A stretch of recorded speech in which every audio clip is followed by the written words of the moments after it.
Crime scene के खुसूसी programme के साथ मैं हूं बीना खान। कराची में टारगेट किलिंग की लहर कभी भी थमने का नाम नहीं लेती।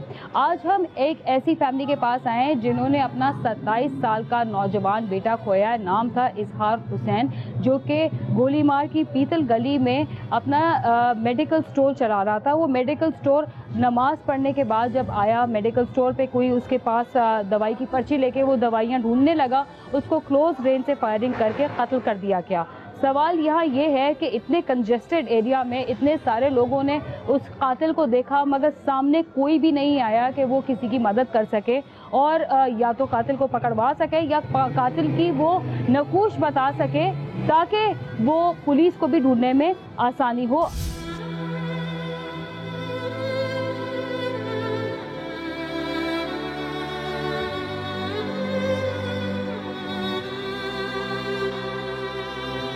इजहार हुसैन 27 साल का नौजवान, जिसकी शादी को सिर्फ 8 माह गुजरे थे। वो अपनी दुकान में गया और दुकान में ही उसको कत्ल कर दिया गया। उनकी वालदा हमारे साथ हैं और आप यकीन करें कि इनसे सवाल करने से पहले मुझे समझ नहीं आ रहा कि इनको मैं किस तरह तसल्ली दूं कि इन्होंने अपनी जवान औलाद खोई है। मगर हमारा काम है कि हम आपके अस्सलाम वालेकुम, हम आपके दुख में शरीक होने आए हैं। आप अपने बेटे के बारे में जो भी कहना चाहें। मेरा बेटा बहुत शरीफ था, 5 वक्त का नमाज़ी था। किसी तंजीम से किसी उससे ताल्लुक़ नहीं था उसका। घर से मेडिकल से घर, बस। मेडिकल स्टोर था आपके बेटे का? जी। उसका अपना था? जी। अच्छा, अपना था। और कितने अरसे से था उसका मेडिकल स्टोर? तकरीबन 6-7 साल हो गए थे। उससे पहले क्या करता था? उससे पहले बस पढ़ता था, पढ़ाई करता था। फिर उसने अपनी मेडिकल की जैसे पढ़ाई कोर्स किया मेडिकल का। मेरे यहाँ से नहीं रुक रहा उसके मौत से। मैं किस तरह सब्र करूँगी, मुझे सब्र नहीं आ रहा। किस तरह सब्र करूँगी अपने बच्चे का मैं। उससे किसी का ऐसा कोई बात भी नहीं थी, कोई दुश्मनी नहीं थी, कुछ नहीं थी। ऐसे कैसे करके चले गए।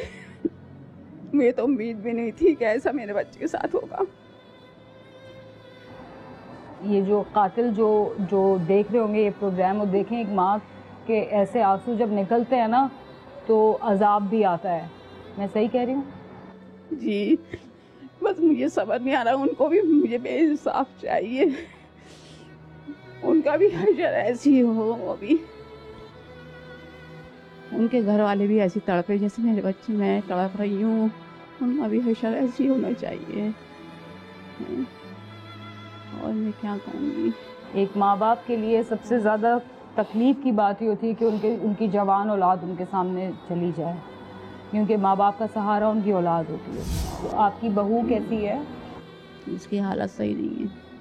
उसकी हालत सही नहीं है। वो बहुत, उसकी हालत बहुत ख़राब हुई हुई है। उसको कल हॉस्पिटल ले गए थे, परसों भी हॉस्पिटल? जी ले गए थे। उसके यहाँ खुशखबरी आने वाली थी। 8 महीने पहले शादी हुई है। और उसके यहाँ खुशखबरी आने वाली है 2 महीने बाद है। खुशखबरी आने वाली है और बच्चा जो होगा उसका वालिद इस दुनिया में नहीं है। तो बच्चा जब बड़ा होता है ना तो फिर सवाल करता है कि वालिद क्या होते हैं। इत्तला किसको आई? इजहार को बस वही ले जाते वक्त देखा उस इजहार को। जब लेके गए, जब देखा इजहार को, ये तो ये भी नहीं बताया था ऐसा हो गया उसका। आपको मोहल्ले वालों ने बताया? जी। फिर सभी यहाँ से सभी चले गए, बहन भाई सभी भागे, हॉस्पिटल भागे सारे। आप कुछ मुतालबा करना चाहेंगी हुकूमत से? कुछ कहना चाहेंगी? बस मैंने ये अपना तो ये अब फैसला मैंने अल्लाह पे छोड़ा, अल्लाह पे छोड़ा फैसला। लेकिन मैं कहूँगी मुझे इंसाफ चाहिए।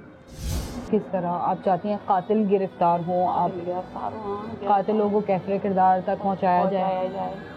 मगर बहुत दफ़ा देखो ये भी तो देखो, हुकूमत को ये भी तो चाहिए। ये इतने जवान घर घर इतने जा रहे हैं, तो ये क्यों है हुकूमत क्यों नहीं वो कर रही? हम तो किसी का सुनते भी थे, दुख तो बहुत दिल को तकलीफ़ होती थी। आज हमारे साथ अपनी औलाद जब गई तो बिल्कुल टूट गए, बिल्कुल हम तो टूट गए।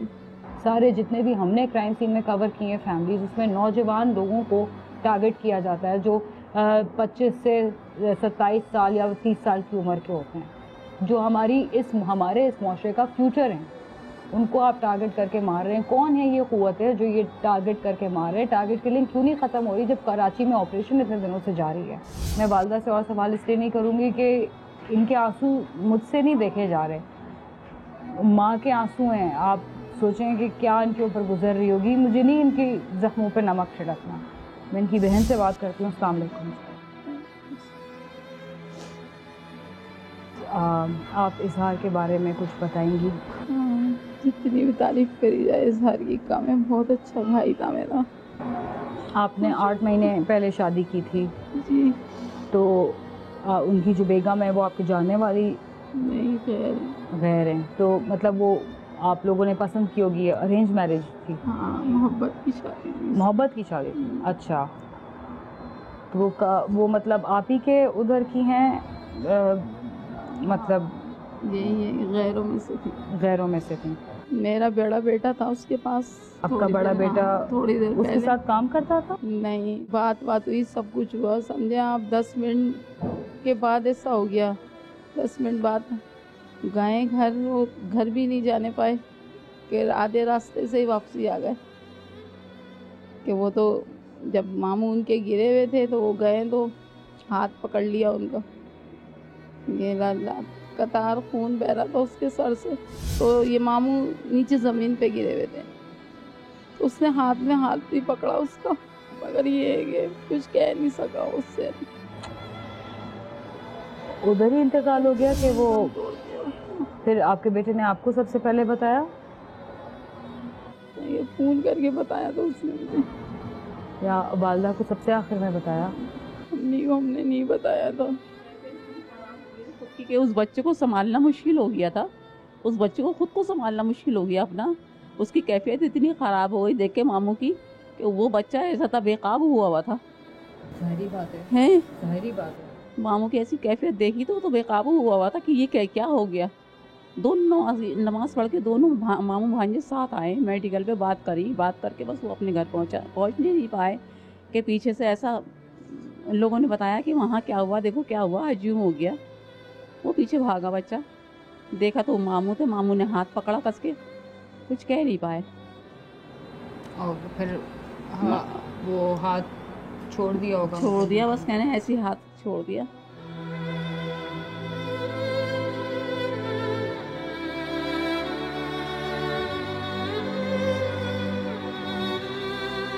सत्ताईस साला इजहार हुसैन की किसी से कोई भी दुश्मनी नहीं थी, मगर उसको बहुत ही बेरहमी से उसी के मेडिकल स्टोर पर कत्ल कर दिया गया।